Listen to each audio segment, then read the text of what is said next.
முதல் வாசகம். தொடக்கத்தில் இருந்து நீங்கள் கேட்டறிந்தது உங்களுள் நிலைத்திருக்கட்டும். திருத்துதர் யோவான் எழுதிய முதல் திருமுகத்திலிருந்து வாசகம்.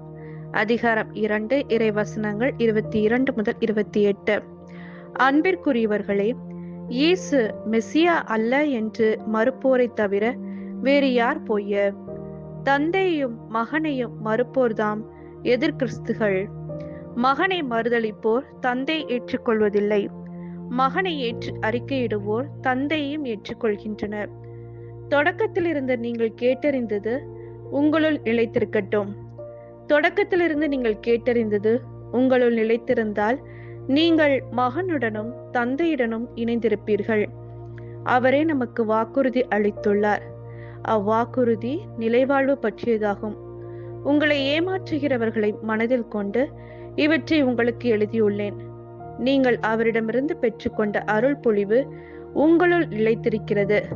அதனால் உங்களுக்கு எவரும் கற்பிக்க வேண்டிய தேவையில்லை.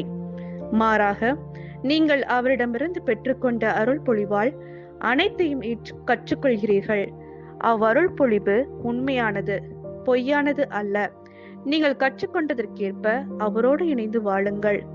ஆகவே பிள்ளைகளே, அவர் தோன்றும் போது நாம் உறுதியான நம்பிக்கை கொண்டிருக்கவும் அவருடைய வருகையின் போது வெட்கி விலகாதிருக்கவும் அவரோடு இணைந்து வாழுங்கள். இது ஆண்டவரின் அருள்வாக்கு. இறைவா, உமக்கு நன்றி.